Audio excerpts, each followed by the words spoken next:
Larson wins the Coca-Cola 600.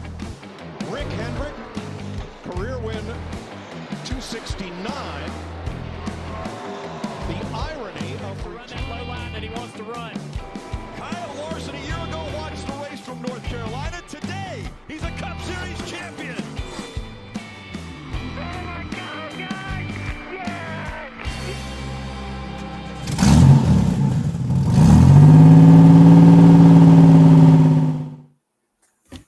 Welcome in, everyone. This is Stuck in the Catch Fence. Let's talk about it where it's not just me. Even though I am primarily the one that's here on your normal Let's Talk About It. I'm Ryan Peters. I'm joined by Travis Butt. And you aren't surprised that I'm joined by Travis Butt whenever the topic at hand is Kyle Larson. We are on our way to Memorial Day, to one of the most exciting days in motorsports, where we get to see the Grand Monaco. If you want to wake up for that to watch the leader win the race, the Indy 500, and then the Coca-Cola 600. But Travis, we're going to talk about a certain driver, obviously, that you have somewhat of an affinity for, and that is Kyle Larson, who I think not only has a chance to compete in both the 500 and the 600, but has a really strong, realistic chance to compete for the win. And that is not something we normally talk about, is it? No, I think we look at Larson. He's always going to be a factor of anything he runs in. And when we're talking about the Indy 500, you have a lot of just great race car drivers, and the people that are usually going to compete with those. You got the people that just run an Indy car. So it's a whole different thing. It's exciting. Like you said, May's awesome. May's awesome month of racing. It's one of the best. And, this conversation that we want to have with you guys today on the Let's Talk About It. And again, look below, like, subscribe, and comment if you would like to be part of this conversation as well. Always try to comment as many people that bring it up that we can. But Kyle Larson announced that he was going to run for Arrow McLaren. He's going to run double duty. The last time we saw this happen, I believe, was Tony Stewart, the only guy to ever do both and actually finish both. Those are kind of the expectations. Is if he finishes both, then that's a great day. But I think from what we've seen in practice and just overall in general, like you guys saw, when Kyle Larson gets in a seat of a vehicle, our expectations is a win. I mean, that's just the way it is. Are those expectations too high, Travis, when it comes to the first time that he jumps in the Indy car in a competitive race, is that Kyle Larson could possibly win this thing? Yeah, so the last person to do the double, I think, was Kurt Busch in 2014. If I'm not, or is it AJ Allmendinger? One of the two. But going back to whatever we got to do. But Larson has put himself on this pedestal, and I think he's fine with that. He understands that the pressure that it comes with. If he doesn't do well, people are going to say, well, see, IndyCar is just hard. If he does really well, it's going to put him on just a different tier of everybody else, right? He's won all these great events. He's won this and that. I think him being competitive is something that we're going to see. It's just a matter of how quick can he get the feel of the car, right? Mm-hmm. So we're looking at, gets all this practice time. And think about like NASCAR. Like some of the people that come into NASCAR, they struggle a little bit right now because they only get 20 minutes of practice and then maybe a test session before that to get, acclimated or whatever. Or you get kind of the whole week of May, the whole week right here to like, all right, let's get acclimated. Let's make sure all this stuff. And I think Larson even said it today where he said, well, pit road's crazy. So yeah, Larson just puts himself on those high expectations, and you should expect that. And that's a good point, that he gets a lot more practice in the IndyCar than he actually would the NASCAR. But when we saw him in the IndyCar, the first official full practice session, I mean, he was first. So I think looking at that, the only person that we can relatively compare him to, at least recently, would be Tony Stewart. Tony Stewart jumps in a dirt car. Tony Stewart jumps in an NHRA dragster. Tony Stewart jumps in a stock car. He has a chance to win. But Tony Stewart's not accomplished the same things, at least outside of NASCAR, that Kyle Larson has. I mean, the one time that we saw Kyle Larson not be in the Cup Series, He legitimately won damn near everything he competed in. Mhm. And, my favorite driver, Kyle Busch, has always talked about driving in this. I don't think Kyle Busch would be as competitive as, say, Kyle Larson. But, I mean, to me, and maybe I'm wrong, is it wrong to assume that a NASCAR driver has a better chance to compete in IndyCar than an IndyCar driver immediately competing in NASCAR? I would say if you look at the stats, let's look at some stats here. So we look at people that's came over to NASCAR like Dario Franchitti and some of these other ones that came over. Sam Hornish, Sam Juan Hornish, they've Pablo. all struggled. I Mhm. would say Juan Pablo Montoya would probably be the only one that maybe competed well, but guess where he only won at? The road courses, Yep. right? So I look at it as a stock car is just so different than an Indy car. But you've seen people that like Kurt Busch and some of these other people have gone from NASCAR over to just run to 500. Haven't done terrible. They've done decent, right? And Danica Patrick, and we talk about some of these other people that they just like, stock cars are just so different. We can jump back into an Indy car and not run as bad. They don't get loose or the less jerky. There's they got so much downforce, which helps handling that it's not as hard, right? So They run it wide open at Indy too, more yeah, often than they not. only let out gas, did a little shifting, but Kyle said in his first test session with IndyCar, to his rookie license or whatever, Mhm. he first thing he said, he goes, "Man, I wanted to go fast immediately. Like this car wasn't as weird as I thought it was going to be." And given the next gen car and the Indy car kind of come out of the same chassis department, so they're a little like in a sense, the way closer than they've ever been in their life, right? Mhm. So yeah, so Larson said that he put his head back the first time because he couldn't. Thought it was crazy how fast they were going, but and it's a little bit different too with the shield. They got a little shield now, so. But yeah, I think if you look at statistics from the last 15 years, 20 years of people doing this, people can probably say that IndyCar is somewhat easy. I wouldn't say easy. None of this is easy, but just you've seen better results from people going from NASCAR to IndyCar than IndyCar going to NASCAR. Right, right. And I agree with that. And I think whenever we see why, I think too that Jimmy Johnson kind of gives a bad taste in our mouth. Jimmy Johnson has not been competitive at all in a very, very long time. So I think people that, are on the IndyCar side of this would go, well, look at Jimmy Johnson. That guy won 7 championships and he can't do nothing in IndyCar. Well, when we see Jimmy Johnson jump back into NASCAR, he can't do anything in the NASCAR either. And he was good on the ovals. I mean, he was good at Yeah. IndyCar and ovals. But like the question is asked: if someone from IndyCar tried to do the double, they were going to run that in the 600. We would say they would have a chance in the 500, but they have a 0 chance of winning the Zero. Coca-Cola 600. Zero. Yep. They would have no shot unless it was fuel mileage or the whole field wrecked. But if we look at a NASCAR driver going to run the Indy 500, I think they would say, well, like I'm sitting here going, oh, they got a chance. Like even some of the lower tier drivers might have a shot. I think you just have little stuff like that. Yeah, and I think it's great for both sports as well Mhm. when you talk about bringing that popularity to both sides. I think of Sam Hornish, even if it was a small audience, a Dario Franchitti, a Danica Patrick for sure, brought some fans over to NASCAR because they'll be interested. And I'll tell you this, as somebody that casually watches the Indy 500, I don't make it a priority to watch the Indy 500. I'll be paying attention. Mhm. Um, both with my eyes and maybe even my wallet. I would love to see, Kyle Larson have a chance to win the thing, and I end up making money on it as well, just as a way to be totally invested into this. And for those that are invested into motorsports, the conversation has to be had to where me not being a Kyle Larson fan, I think about, all-time greats. When you get the Borg Warner trophy, your face is on there. That is something that will never, ever be replicated. Everybody has the Lombardi trophy. It's all the same. It looks the same. But when you get the Borg Warner trophy, for as long as the Indy 500 will be ran, your face will be on the thing. That'll never, ever be replaced. And that's all-time greatness that I think about on that. And, there's AJ Foyt, won the Indy 500, won the Daytona 500. Mario Andretti has won everything that literally can be run and won.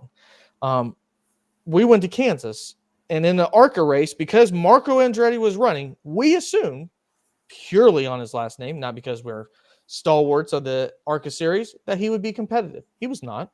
But that's just what we're at when it comes to that last name of all-time greats in the motorsports. But that's over half a century ago. So this is an opportunity that I think only Tony Stewart maybe can be a part of. But realistically, Travis, what does Kyle Larson have to do for fans of both IndyCar, NASCAR, or any other motorsport here in North America go, he's one of the best drivers in the world of all time if he does what at the Indy 500? I think he's got to run.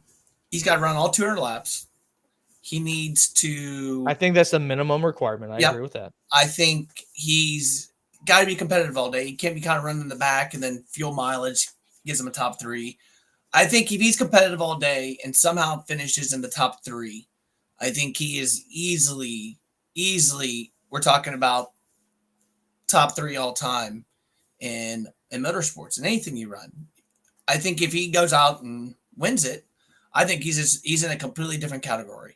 And why I believe he's in a completely different category is thinking about everything he's jumped into, right?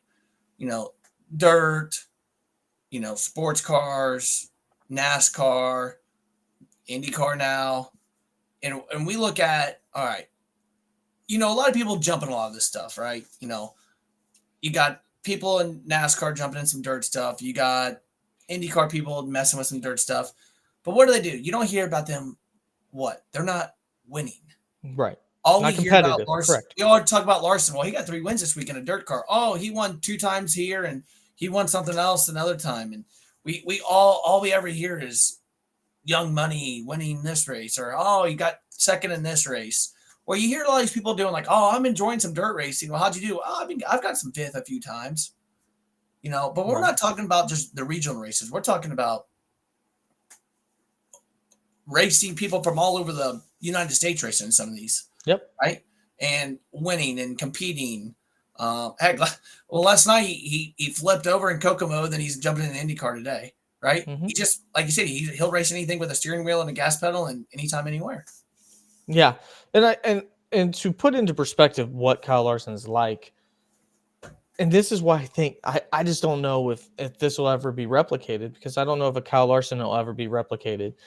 Kyle Larson does this from a dirt standpoint. I firmly believe, and people may disagree, you may disagree, Travis, that if NASCAR, if dirt racing paid as much as NASCAR, we would never see Kyle Larson in NASCAR. No. I think NASCAR pays the bills, but dirt car fills whatever it is that competitiveness inside.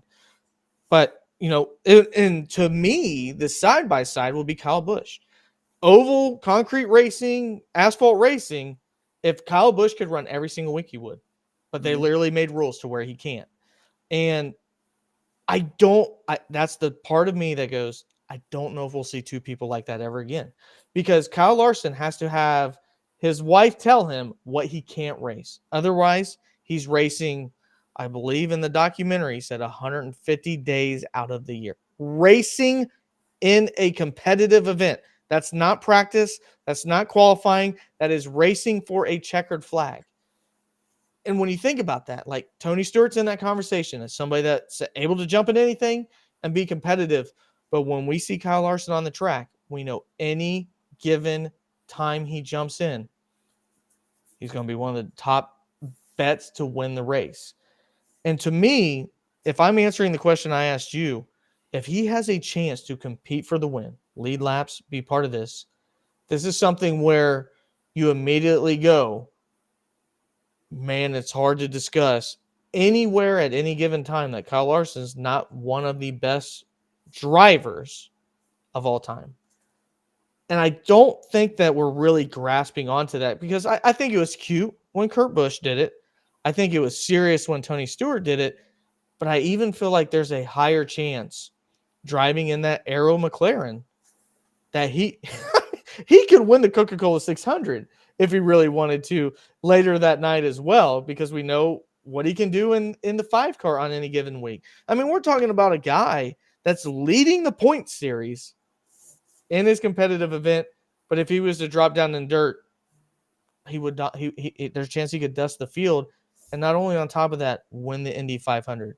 I mean, do you agree? Like this may be the only time we ever see this in our lifetime, something like this. I mean, yeah, when Tony Stewart, I think Tony Stewart's the only one that's ever competed all 1,100 miles, and that's Yes, coming that is from, I think he got he get 6 in the race in the Indy 500, and what he get 3rd in the Coca-Cola 600. I don't know those exact numbers, but somewhere in that nature. and I think that was just a, crazy accomplishment. But I just think you look at it today's world. I think there's so many more competitive cars in both series that can go in and do things, and vice versa. I don't know. I look at it this way. If Larson would happen to win both, just happen to win both, I think that is the greatest, hands down, accomplishment in racing, right? Yeah. I personally, that's what I think it is. And, we can go more into that, but I look at, we talk about racing. I'm going to go back a little bit, just talk about racing, right? Like 1 week he won a sprint car race. The next night he won a dirt modified race, followed that up with another late model race. He won a wing sprint car race, and then he won a NASCAR race. He won 6 races in 1 week, or 5 races in 1 week, which is crazy. And I don't know, like you said, I don't think we will ever see anything close to that, anything close to that with our lifetime. So big picture, I just think that, fans, and hopefully you're watching this and kind of putting this in perspective as well. Say he was to do this, but he only stays with 1 NASCAR championship. Does that hurt him? Does that change people's minds? Because, we know we're going to do a video actually showing what championships would look like in the perspective of people if we were to go back to the old point system and not the chase. We know it's a one-off, and honestly, Kyle Larson dominated the year he won, but he really needed some good pit road strategy to have some favor into winning that championship. But, if he only wins 1 championship, is that why we're not talking about this nearly as much? I mean, to me, if this was somebody that already had 3 or 4 championships, didn't spend their first part of their season at Chip Ganassi, if this was Chase Elliott, I feel like this would be promoted more. But, I think the gravity of the situation should be that, to me, Travis, this should be everywhere. Yeah, I think there's always talking. I've always said the same thing, where I thought if you just get out of Chip Ganassi, I think we look at a completely different aspect of Kyle Larson. I think instead of him starting with Chip, he started with a Hendrick or whatever. We're talking. I couldn't imagine how many wins, right? And he carried. I mean, look at when other people got in his car, right? When he had to set out and stuff. It was awful, bad. And I just look at like the what ifs. Racing's always got to have the what ifs. What if I did this? What if I made this move? What if this?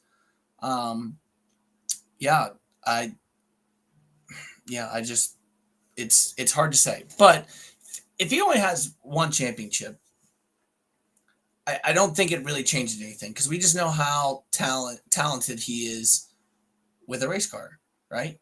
Let me ask you this. Let me interrupt you just for a second. If he was to only focus on NASCAR, do you think he'd have more? No, I think no. I don't think so. I think he says it best, where he goes, "I stay sharp when I race. If I'm not racing, I'm not sharp." And I mean, look at his schedule, right? You would think that he wouldn't race any in the month of May besides NASCAR and doing the practices for the Indy 500, but look what he's doing. Right. He's still racing just as plenty. They gave out his May schedule, and it's phenomenal, right? I just think that, yes, championships define great race car drivers, but you got to look at some stuff like Denny Hamlin. I mean, I'm gonna give it a perfect example, like Denny Hamlin, Mhm. hell of a race car driver, just 0 championships, right? I'd put Denny Hamlin top 10 all time in I the think a Cup lot of Series. people same with Mark Martin feel the Yeah, same way.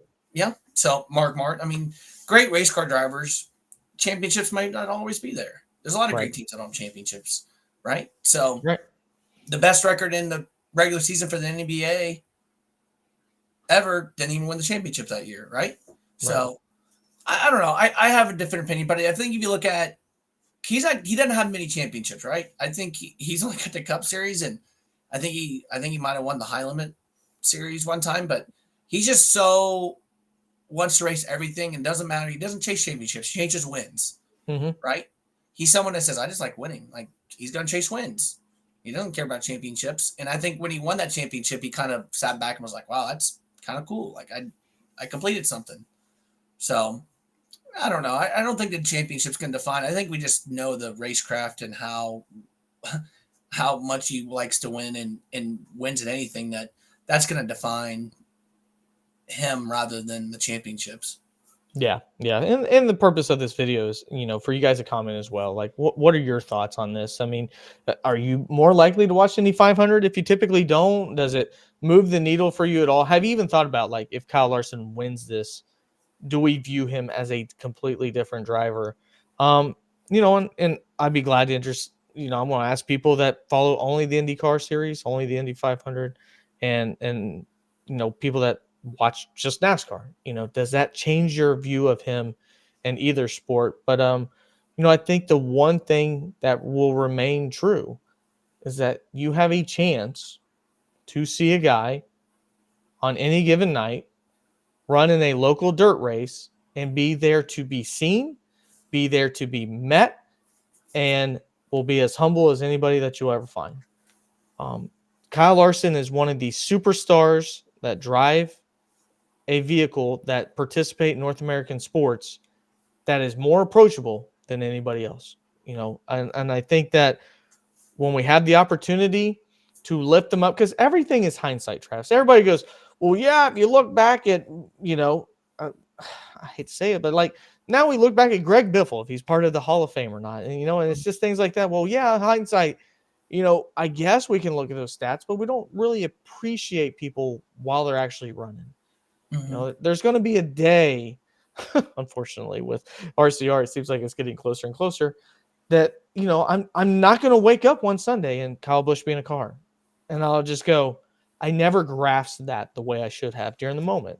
And I Mm-hmm. think, Travis, this is one of those rare moments where we have an opportunity to grasp it and go, I prepared for this and I cannot wait for it to happen because it could be once in our lifetimes. Yeah, and Larson's even admitted, 5 to 6 years. He said you're probably not even going to run NASCAR anymore. He's going to go chase dirt and run dirt every single night and dirt late model, sprint car, this and that. And he's admitted that. He goes, NASCAR's awesome. Don't get me wrong, but he goes, like you kind of said, it pays probably the bills, but he wants to go race, and he's probably had ample amount of opportunities to go chase stuff. But he's even said, I want to go chase a World Series of Outlaws. I want to go chase, dirt late model. I want to do all this stuff. So Mm-hmm. yeah, I mean, it's hard. And I think you said it perfectly. You don't grasp it until it's gone. Right. You don't grasp anything until it's gone. And like Dale Earnhardt Jr. I didn't realize, like, was he the best race car driver? No, but I didn't realize how much he meant to the sport until he left. And I think Kyle Larson's the same way. I think we don't realize that we have the NASCAR has the best talent in the world driving in their series, and what it's gonna do if he somewhat leaves to go run dirt or go do something else or chase something else, right? Right. So Right. Yeah, and NASCAR needs its stars, and absolutely that's one of them. And he's not just a star on Sundays; he's a star every day of the week, yep. and that's such a rare thing to have in North American sports. But yeah, let me know what you guys think. What would it have to happen for Kyle Larson for you to put him on a pedestal that you don't think anybody else could obtain? And I think that's a possibility with the IndyCar race. So yeah, I appreciate you having the conversation with me, Travis. So obviously we've been wanting to do this. probably because this is once in a lifetime chance that we'll get to do this video where somebody actually has a chance to win both races, realistically win both races. And, you know, it's always fun to talk about somebody like Kyle Larson. Oh yeah, always. Very fun. So that's going to do it for this episode of Let's Talk About It. My name is Ryan Peters for Travis Butt. If you want to join us, we'll be having a live show on Wednesday night. We do iRacing. We'll have some shorts coming up on the channel. We have the All-Star race, so we'll have a different type of tier system that we'll be using to pick our drivers for our picks. All kinds of that and more. Be part of the conversation here. We're on our way to 1,000 subscribers. Would love for you to just click the like and subscribe button. That helps us out so much and talk even more news, which is coming every single day. So again, for Travis Butt, I'm Ryan Peters. This is Stuck in the Catch Fence. We'll see you next time. God bless.